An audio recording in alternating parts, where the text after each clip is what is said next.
Discussion on verses 1 to 6 of 6. This chapter begins by directing people to reflect upon a clear and observable reality, that Allah, the Exalted, alone created and sustains the universe, and therefore He alone is the one from whom refuge should be sought in every situation through His practical obedience, by correctly using the blessings He has granted them as outlined in Islamic teachings. Chapter 114 and Naas, verses 1 to 3. Say, I seek refuge in the Lord of mankind, the Sovereign of mankind, the God of mankind. A reflective examination of the human being itself leads to the recognition of this truth. When a person observes the human body with sincerity and an open mind, they find an astonishing level of precision and interdependence. The body is composed of numerous systems, organs, tissues, nerves, and senses that must all function in perfect coordination for life to continue.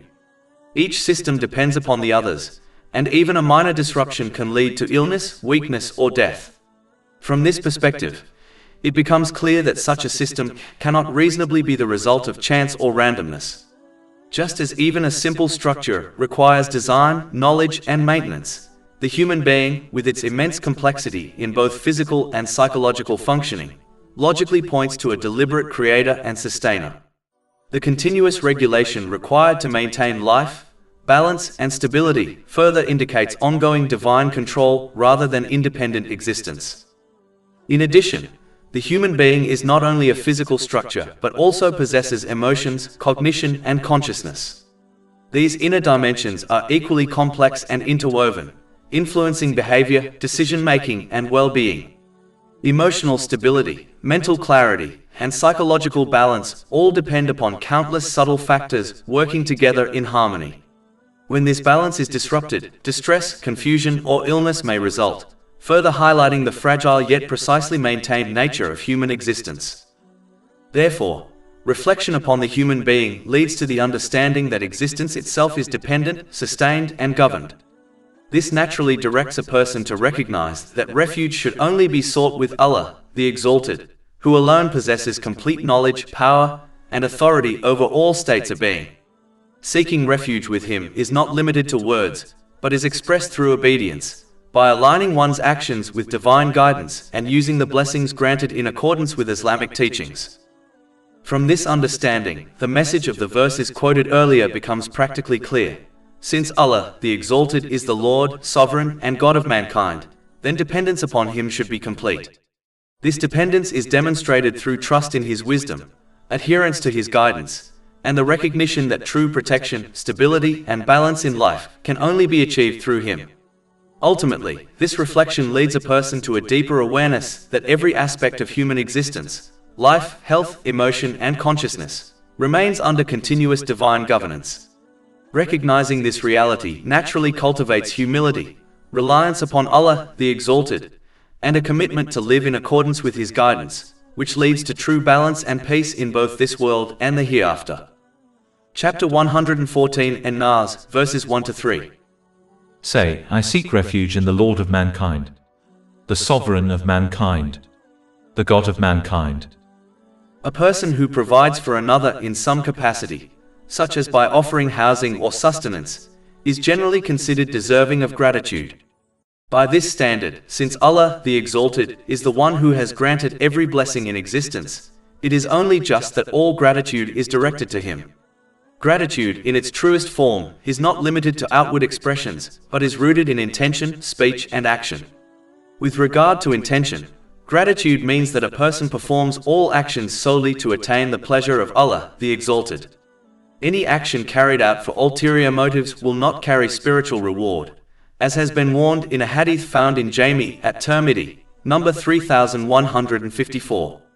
A clear indicator of sincerity is that a person does not seek praise, recognition, or repayment from others for what they do. Gratitude through speech involves maintaining good speech, speaking beneficial words, or remaining silent when speech would be harmful.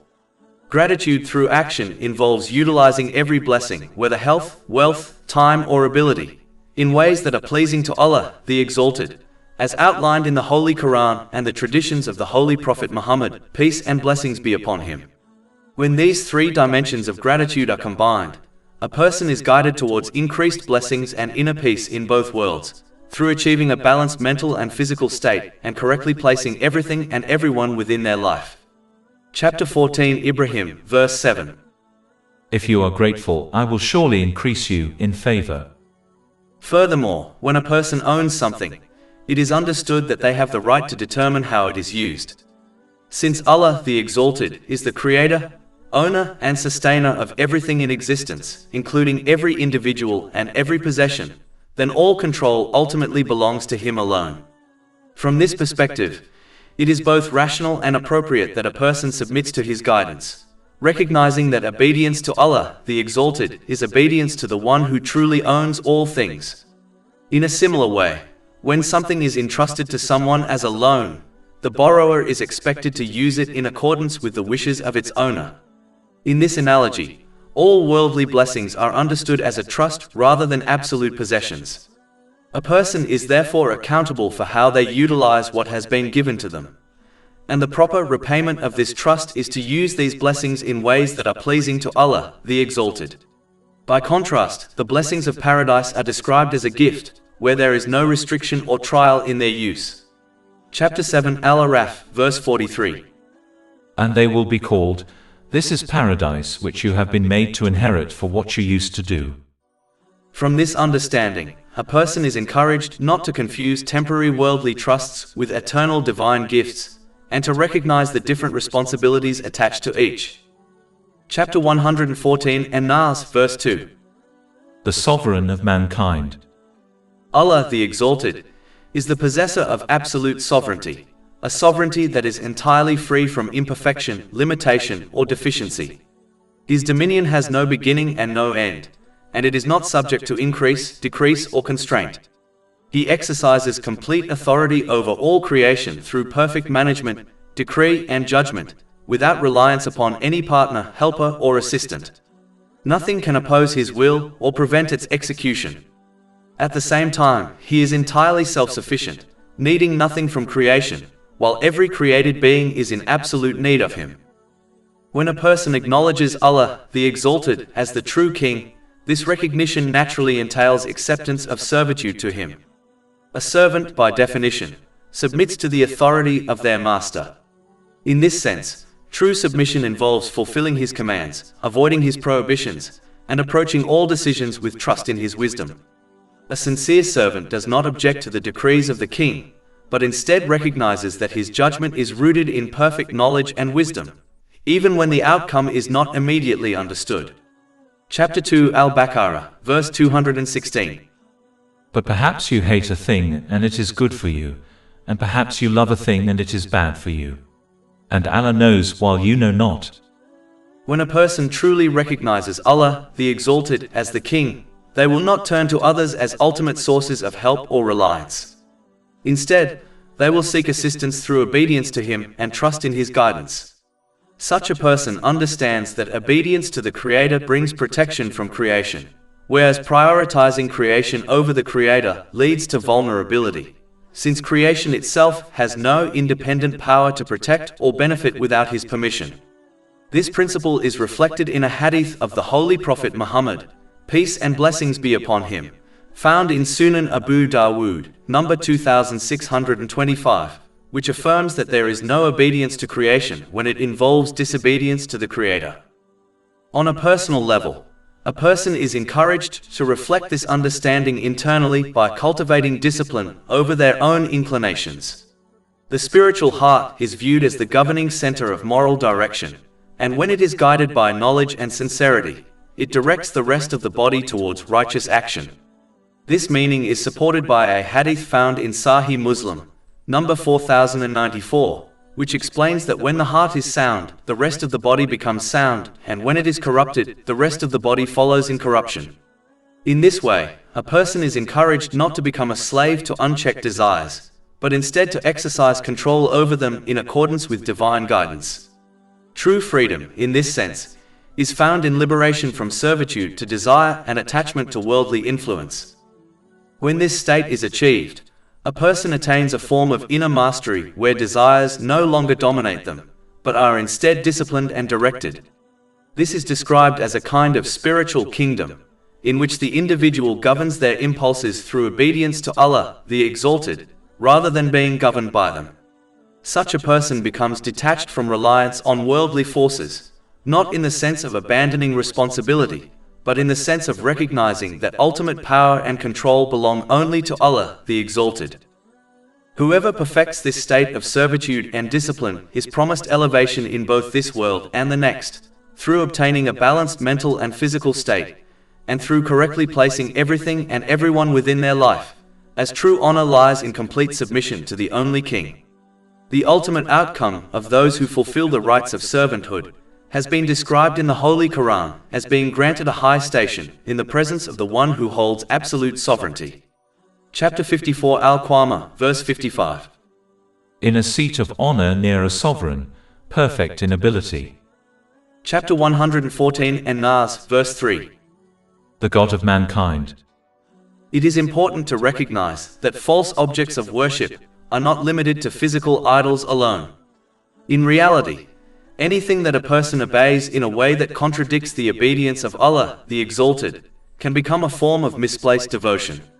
This may include influences such as social trends, cultural expectations, digital platforms, fashion standards, or even the pressures of certain individuals. In this sense, whatever a person prioritizes over divine guidance becomes, in practice, something they are submitting to. Chapter 9 at Tawbah, verse 31. They have taken their scholars and monks as lords besides Allah. This verse highlights that people of earlier communities did not necessarily worship scholars or monks in a direct ritual sense.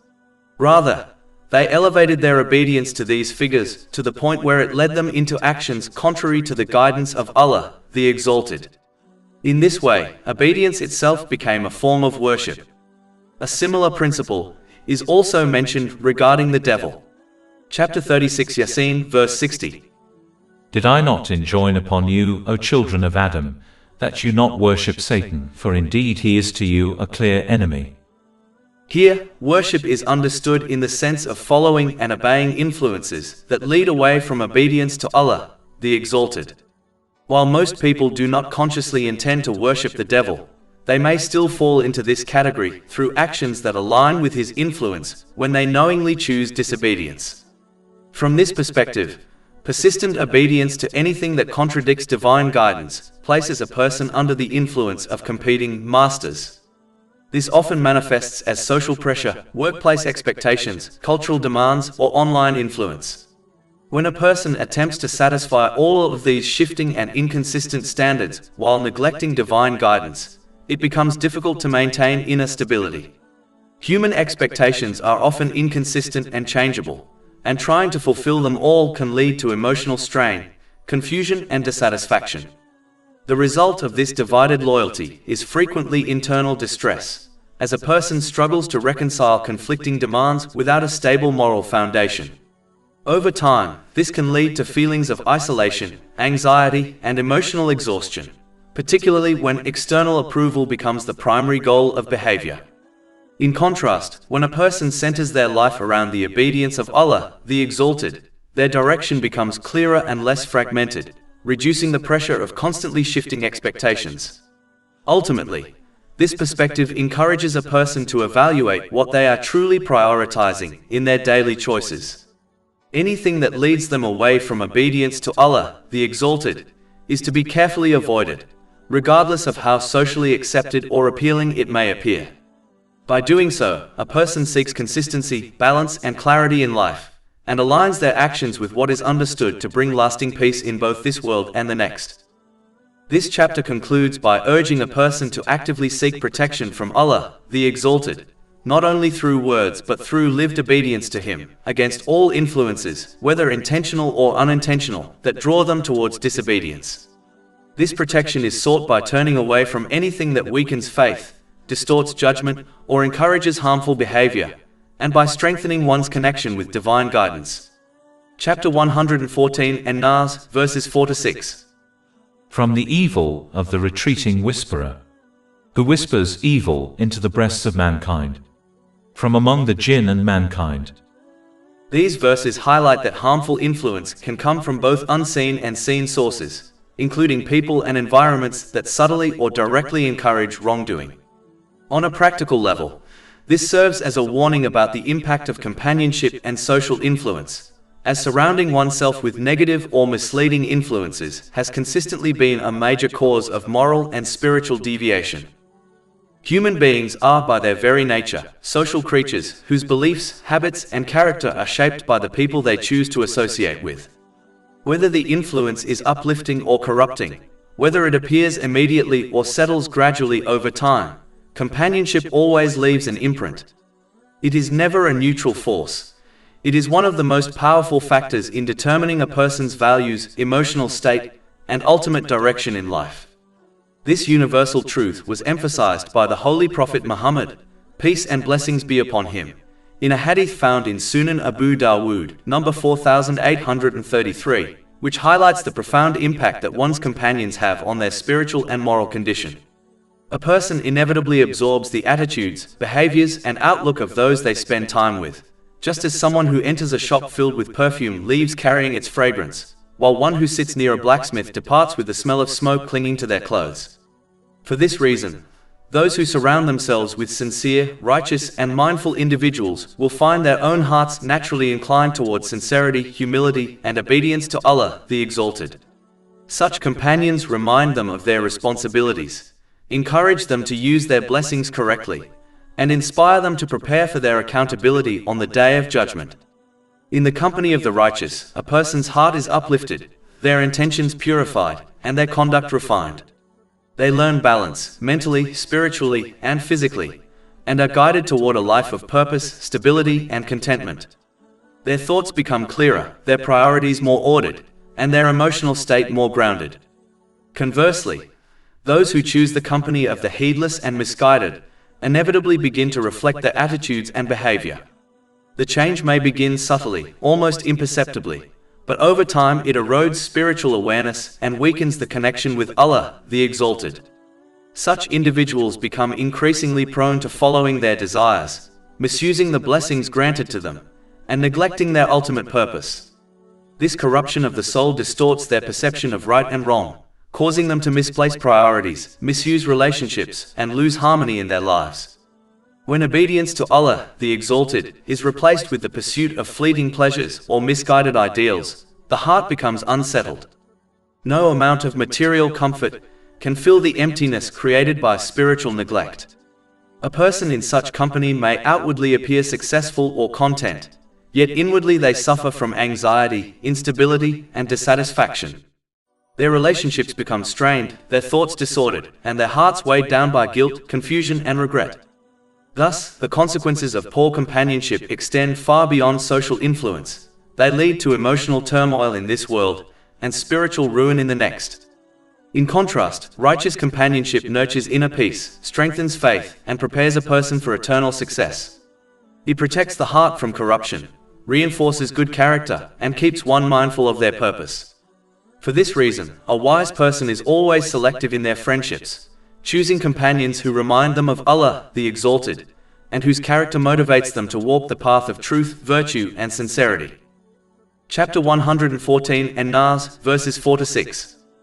From the evil of the retreating whisperer, who whispers evil into the breasts of mankind, from among the jinn and mankind. Practically speaking, one of the key reasons people become negatively influenced by others is the tendency to uncritically adopt the dominant views and behaviors of their society. These prevailing patterns are often shaped and reinforced by influential groups, including elites and institutions, whose priorities may be driven by material ambition, popularity, or self-interest rather than moral or spiritual guidance.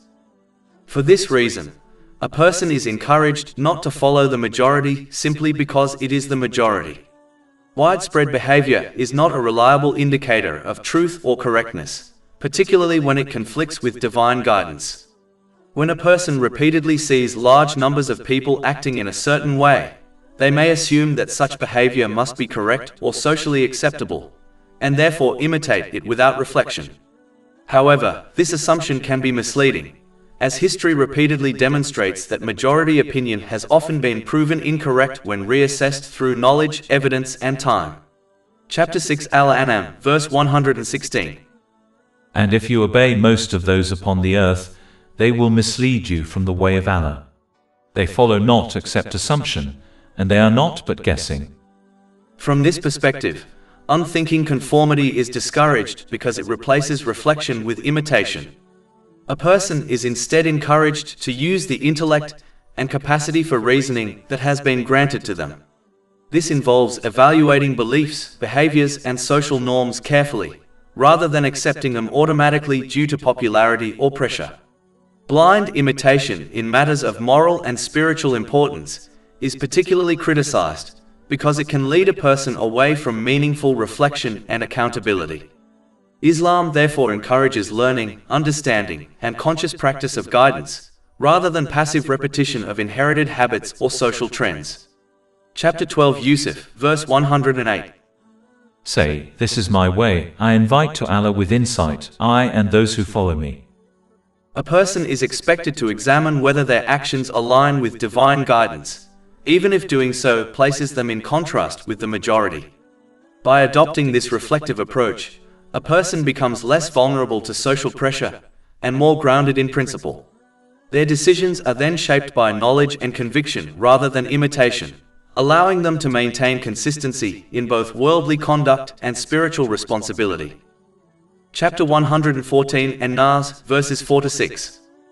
From the evil of the retreating whisperer, who whispers evil into the breasts of mankind, from among the jinn and mankind. This form of protection is most effectively attained through the development of strong faith. Strong faith is essential because it enables a person to remain steadfast in the obedience of Allah, the Exalted, in all circumstances, whether in times of ease or hardship. It provides stability, consistency, and clarity in decision-making, ensuring that a person is not easily swayed by changing emotions, external pressures, or personal desires. Strong faith is cultivated through learning, understanding, and applying the clear guidance and evidences found in the Holy Quran and the traditions of the Holy Prophet Muhammad, peace and blessings be upon him. These sources explain how sincere obedience to Allah, the Exalted, leads to inner peace, balance, and well-being in both this world and the next. Through reflection on this guidance and consistent practice of it, a person gradually develops conviction and certainty. In contrast, a lack of knowledge of Islamic teachings often results in weaker faith. A person in this state becomes more vulnerable to acting on impulse or desire, especially when divine guidance appears to conflict with immediate personal preference. This occurs because they have not fully understood or internalized the wisdom behind obedience to Allah, the Exalted, including the fact that restraining desires in accordance with divine guidance ultimately leads to lasting peace and stability. For this reason, a person is encouraged to pursue knowledge that strengthens certainty of faith, and to translate that knowledge into consistent action. Faith is not only strengthened by belief, but also by practice, reflection, and disciplined behavior aligned with guidance. This includes using all blessings, such as time, ability, wealth, and opportunities, in the manner prescribed by Islamic teachings. When this approach is adopted, a person is more likely to experience balance in their inner and outer life. Their decisions become more coherent, their emotional responses more stable, and their priorities more properly aligned. As a result, they are better able to maintain a balanced mental and physical state, and to place people, responsibilities, and worldly matters in their proper positions, leading to greater peace and consistency in both worldly life and spiritual understanding. To conclude, a person is called upon to sincerely accept and consistently put into practice the teachings of Islam for their own benefit, even when this requires setting aside personal desires or immediate inclinations. Their approach should resemble that of a wise and reflective patient who places full trust in the guidance of a skilled physician. Such a patient understands that a prescribed treatment may be bitter, demanding, or restrictive, yet still accepts it because it is ultimately intended for their well-being and long-term recovery. In the same way, adherence to divine guidance leads to genuine well-being, bringing about a balanced mental and physical state, and ensuring that every blessing, responsibility, and relationship in a person's life is properly ordered and placed. Just as a qualified physician possesses knowledge that goes beyond the patient's understanding, Allah, the Exalted, possesses complete and perfect knowledge of human nature, circumstances, and outcomes. For this reason, only he can provide guidance that consistently leads to true balance, stability, and success in both this world and the next. Human knowledge, despite continuous advancement in research and experience, remains inherently limited. It cannot account for every possible situation, anticipate every consequence with certainty, or fully eliminate all forms of emotional and physical difficulty. It is also affected by bias, incomplete information, and restricted perspective. As a result, it cannot replace divine guidance in achieving complete and lasting human well-being. Allah, the Exalted, has conveyed this perfect guidance through the Holy Quran and the traditions of the Holy Prophet Muhammad, peace and blessings be upon him. A person is able to observe a clear difference in the outcomes of those who align their lives with this guidance and those who turn away from it. Those who implement it sincerely often display greater clarity, discipline, and balance in their affairs, whereas those who neglect it frequently experience confusion, misprioritization, and inner unrest. At the same time, Islamic teachings do not require blind acceptance without thought. Rather, they encourage reflection, reasoning, and sincere consideration, so that truth is recognized through clear signs and understanding. Chapter 12 Yusuf, verse 108. Say, this is my way, I invite to Allah with insight, I and those who follow me. In addition, it must be recognized that control over the human heart, the true center of emotional stability and inner peace, belongs solely to Allah, the Exalted. He determines a person's experience of joy, sorrow, contentment, and distress. Chapter 53 and Najm, verse 43. And that it is He who makes one laugh and weep. This shows that a person's inner emotional condition is ultimately subject to the decree of Allah, the Exalted. For this reason, enduring peace of mind cannot be attained independently of Him. From this understanding, it becomes clear that genuine tranquility is bestowed by Allah, the Exalted, upon those who sincerely endeavor to align their lives with His guidance. When a person makes proper use of the blessings they have been granted in accordance with Islamic teachings, they are not merely fulfilling a divine command, but also placing themselves on a path that fosters balance, clarity, and enduring inner serenity. Chapter 16 and Nahl, verse 97.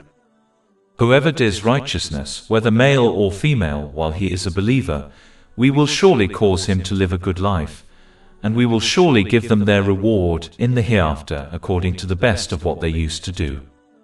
All praise is due to Allah, Lord of the worlds, and may peace and blessings be upon His final messenger, Muhammad, his noble family and companions.